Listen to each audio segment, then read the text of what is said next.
If you're ready to do math today and you have your coffee ready, join me in the simultaneous sip.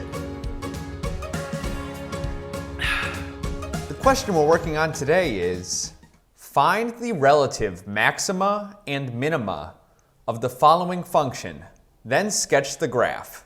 And the function is f of x is equal to the quantity x squared minus 2x squared. Smash that like button and let's get started.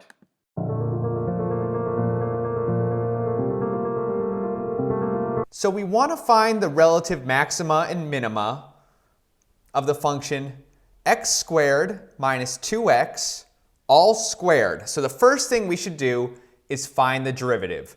And the way we find the derivative of this function is with the chain rule. So let's bring the power in front, subtract 1 from the power, and then multiply by the derivative of the inside, which is 2x minus 2 in this case.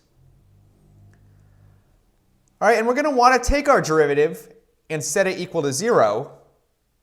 So let's factor it apart. So our derivative, which is 2 times x squared minus 2x times 2x minus 2, we could factor out a 2 from that last group. So we have 4, and we can factor out an x. 4x times x minus 2 times x minus 1 is equal to 0. So that gives us our critical values. Our x equals 0, 1, and 2. To get our critical points, we take our critical values and evaluate it into our original function. So f of 0 is 0, f of 1 works out to be 1, and f of 2 works out to be 0.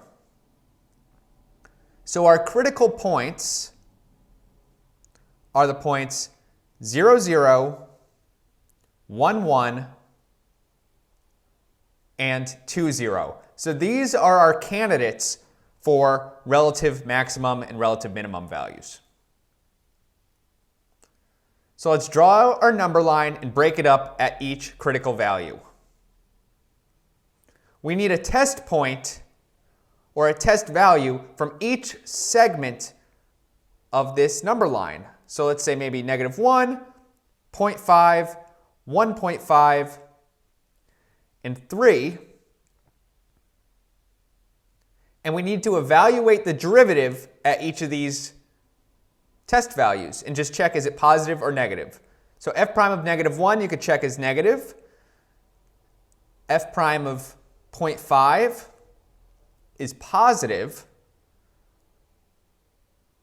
So our function is increasing in this section. F prime of 1.5 you could check is negative.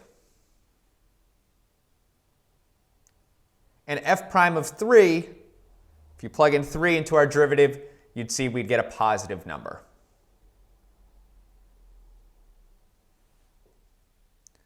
All right, and from here we could tell which points are relative maximum and which ones are relative minimum.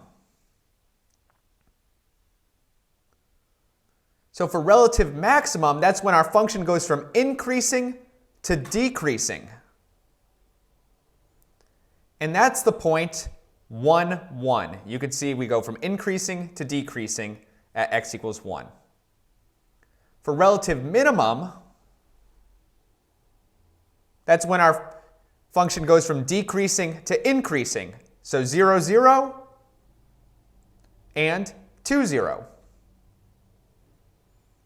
Okay, and now we could just give a rough sketch of what the graph looks like. We'll learn more sketching techniques soon.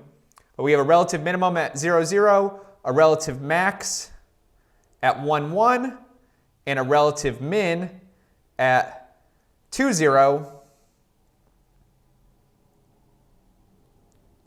So now we can just connect the dots, and this gives us a rough sketch of what our function's graph looks like.